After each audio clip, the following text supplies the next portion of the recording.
And don't forget to order your copy of Football Game Plan's latest book, Stiff Arming Football Myths, an excellent book that you can find on our website at footballgameplan.com/books, available in both PDF as well as paperback form.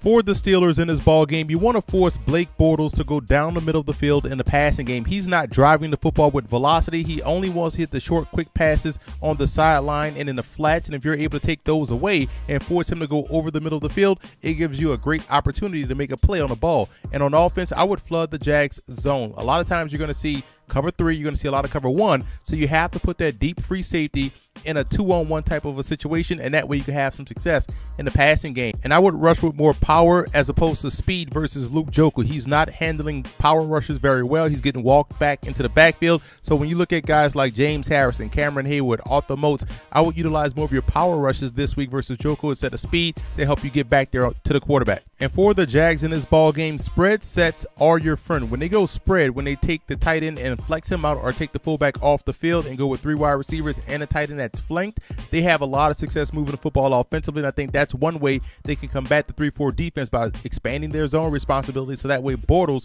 can easily identify those 4th and 5th rushers, which makes that 3-4 defense that much tougher to move the football against. If he can spread the field, it goes a long way in helping the Jaguars have success offensively. And the biggest battle Jacksonville has to win defensively is between Roy Miller and Marquise Pouncey. I love what Roy Miller is doing so far this season, playing the tilted nose technique. He's shading to either side of the center, and sometimes he's directly lined up over the center's head, and he's winning that battle. He's drawing significant double teams, which frees things up for everyone else along that defensive line. He has to win that battle versus Marquise Pouncey, as well as the rest of that interior of that Steelers offensive line. And the Jaguars have to excel in the alley versus the Steelers. That's getting to the flats quickly. That's not allowing the running games to get outside. Keeping everything bottled up tackle to tackle allows you to play better defense downhill and get these guys off the field.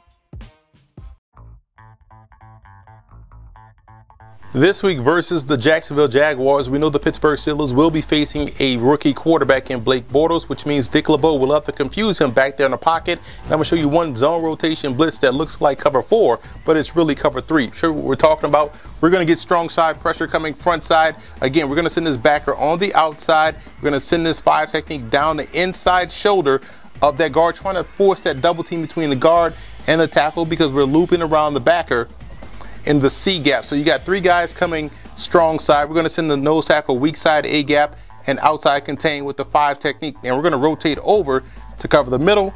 We're going to drop the safety back in his deep third.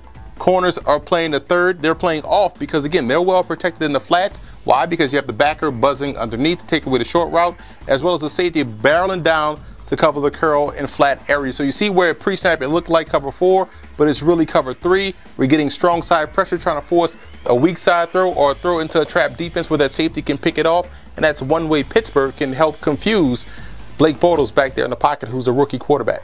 The Jacksonville Jaguars' young rookie quarterback, Blake Bortles, has the athleticism to get outside of the pocket. I'm going to show you one play they can utilize this week versus Pittsburgh to help him better find where his targets are and also utilize his athleticism. I'll show you what we're talking about here. Shotgun set, we're going to bring this backside receiver in motion here. And as he gets to the outside leg of the tackle, then you want to snap the football. Lead protector right there in the tailback. Bortles sprints out. And what we're doing here, we're running the shoot route with the guy in motion, because that's going to try to draw coverage. We're going to do the guy at the top of the bunch, so to speak. He's running the corner, and we're going to bring the outside receiver up, and he's running the whip route. Again, you give a chase motion, so it's going to put this backer in the bind. It's going to put that backer in the bind because he's going to think, okay, this guy's coming across. He's going to move. He whips back out, and now this guy is chasing this route. This should be where Bortles goes with the football, or if this guy's jumping this speed out, there's your one-on-one opportunity with the safety going to the corner. Worst case scenario, he's an athlete. He can take off and run backside. We have a skinny post holding that safety at base. So that's one way Jacksonville can have some success with their young quarterback, utilizing his athleticism on the edge versus the Pittsburgh Steelers.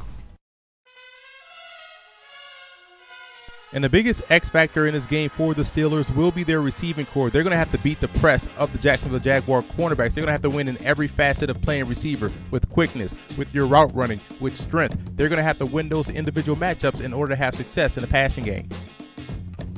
And for the Jaguars, it's going to be their rookie quarterback, Blake Bortles, who has to play a better game mechanically and technically versus Dick LeBeau, who eats up rookie quarterbacks. Now, if he's able to hold his own with great mechanics and great technique, then everything else will fall into place for him this game versus Pittsburgh.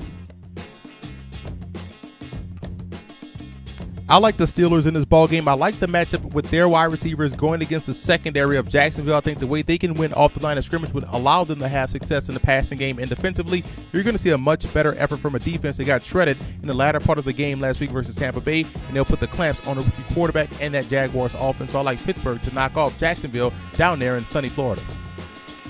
What's up, fantasy football fans? I'm Emery Hunt, the czar of the playbook. For all of your starts, sits, fantasy football notes, news, and tidbits, tune into our podcast, Football Game Plan Starting Lineup, every Wednesday at 8 p.m. Eastern Time on our Football Game Plan Radio Network, which is located at blogtalkradio.com/footballgameplan. And don't forget to check out Football Game Plan's NFL Wraparound live every Sunday at 9 a.m. Eastern Time at blogtalkradio.com/footballgameplan, where we give you all of our late-minute and last-minute notes, news, and tidbits and thoughts on each and every game on the NFL schedule.